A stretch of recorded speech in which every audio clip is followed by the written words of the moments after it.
गौड़िया की 3 बेटियां थी। पति के साथ न होने के कारण वो अकेले बच्चों की परवरिश नहीं कर पा रही थी, इसीलिए अपनी 2 बेटियों को वो गोद दे दिया था। कुछ ही दिनों बाद लूसी नाम की एक कबूतर टूनी के बेटी को लेकर उसके पास आई। क्या आप ही टूनी हो? जी हाँ, मैं टूनी हूँ और ये मेरी बेटी है।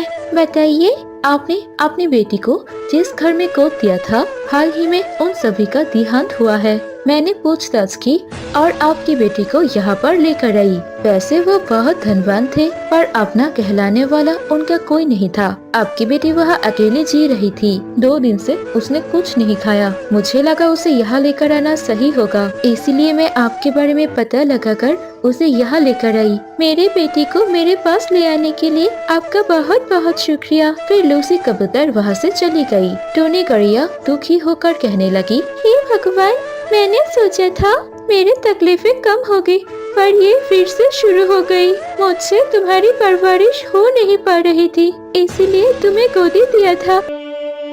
यूं ही कुछ दिन बीते। एक दिन छोटू तोता उसकी तीसरी बेटी को लेकर उसके घर पर आई। देखिए, आपने अपनी बेटी को हमें सौंपा जरूर था, पर ये आपको ही याद करती रहती है। हर समय आपके पास आने की जिद करती है, मेरे पास रहती ही नहीं। बेटा, तुम ऐसा क्यों कर रही हो? ये तुम्हारे भले के लिए है। अगर तुम वहाँ पर रहोगे तो तुम्हें 3 समय का खाना मिलेगा। ये तुम्हें स्कूल भी भेजेंगे। तुम्हारी जिंदगी संवर जाएगी बेटा, उनके साथ चले जाओ। माँ की बातें सुनकर उनकी बेटी उसके गले लगे हुए बोली, माँ, तुम ऐसी बातें मत करो माँ, मैं अपनी दीदियों के बगैर नहीं रह सकती माँ, आप मुझे मत भेजो। आप चाहते हो तो मुझे 3 समय का खाना मत देना, पर मुझे खुद से अलग मत करो माँ। आप कहा तो मैं कभी खाना भी नहीं खाऊंगी, पानी पी के जी लूंगी माँ। टूनी की बेटी विनती कर रोने लगी। टूनी कुछ नहीं कर पाई, उसके पास और कोई चारा नहीं था। वो तीनों बहनें साथ रहकर खुश रहने लगी थी। उन तीनों बहनों को इस तरह खिलता हुआ देख माँ बहुत दुखी हो रही थी। अब मैं क्या करूं? ये तो अच्छा हुआ कि उनमें से किसी ने पैसे वापस नहीं पूछे। अगर पूछ लेते तो मैं क्या करती? वैसे भी आने वाले दिनों में मैं इनके लिए क्या करूंगी? एक अकेले की जीना कितनी मुश्किल है यहाँ पर। अब तो मुझे इन तीनों की जिम्मेदारी भी उठानी है। ये दुखी होकर टूनी सोचने लगी। उसके पास और कोई रास्ता न था। अपनी बेटियों को भी काम पर साथ में ले जाने लगी। जब तक ये तीनों साथ मेहनत नहीं करते, तीनों को खाने का इंतजाम नहीं हो पाता। शाम घर लौटकर रोटियां बनाकर सभी मिलकर खा लिया करते। ये कुछ दिनों के बीतने के बाद कुछ दिनों में उन्हें कोई काम नहीं मिला था। उस वजह से 2-3 दिन उन्होंने कुछ नहीं खाया था। वो सभी बहुत कमजोर हो गए थे।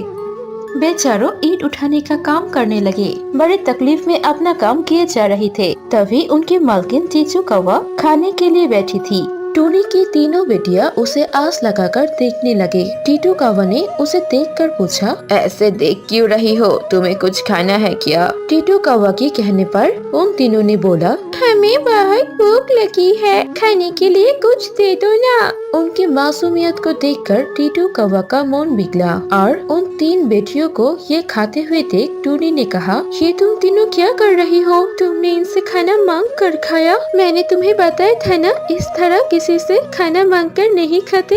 अरे उन्हें कुछ मत कहो, उन्हें खाने दो, तुम एक काम कर लो। टूनी ने हाँ में सर हिलाया और काम करने चले गई। उन बच्चों को खुश होकर खाते हुए देख टीटू कौवा समझ गए थे कि वो लोग बहुत भूखे थे। तुम तीनों को तो बहुत भूख लगी है, तुमने मुझे बताया नहीं, पर तुम्हारा हालत देखकर समझ में आ रहा है।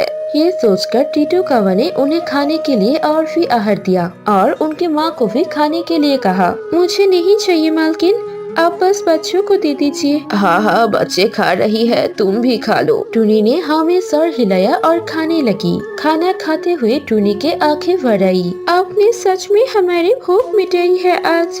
हमने 3 दिन से कुछ नहीं खाया, हम मुश्किल दौर से गुजर रहे हैं। मैं तो ये समझ गई थी, तभी तो मैं तुम्हें सहायता करना चाहती हूँ। तुम्हें जब भी किसी चीज का जरूरत हो मांग लेना। आपकी बातों ने मुझे बहुत धीरज दिया है। आज तक हर कोई मुझ पे तरस खाता था, लेकिन किसी ने मेरी किसी तरह की मदद नहीं की। यूं टूनी ने टीटू को कहा और अपना काम निपटाकर बच्चों को साथ लेकर घर पहुंची। उस दिन से टीटू कौवा एक अच्छे सहेली की तरह उन्हें मदद करने लगी। उनकी हर छोटी मोटी जरूरतों को पूरे करते हुए उसकी बहुत अच्छी दोस्त बन गई थी। टीटू कौवा ने छोटे मोटे व्यापार शुरू करवाकर टूनी की बेटियों को सुख दिया था। टूनी ने भी अपना काम शुरू किया और वो खुश रहने लगी थी। तुम्हारी निस्वार्थ सहायता ने मेरी जिंदगी में जैसे रोशनी भरती। कोई भी किसी के लिए इतना नहीं करता जितना तुमने मेरे लिए किया। मैं तो तुम्हारे यहाँ मजदूर बनकर काम करने आई थी, पर तुमने मुझे अपना कर तुम्हारे दोस्त बनाकर मेरी सहायता की। मैं भी कई सारी तकलीफों का सामना कर जिंदगी में आगे बढ़ी हूँ। मेरे भी एक बहुत अच्छी सहेली हुआ करती थी। उसी की सहायता से मैंने इतना कुछ हासिल किया। भले ही जिंदगी में कोई खास रिश्तेदार ना हो, पर एक अच्छा दोस्त जरूर होना चाहिए। हाँ दोस्त, तुमने बिल्कुल सही कहा। इतने में टूनी की बेटी अभी वहाँ पर आई। आप जैसे नेक दिल वाली का हमारी जिंदगी में आना जैसे कोई वरदान था।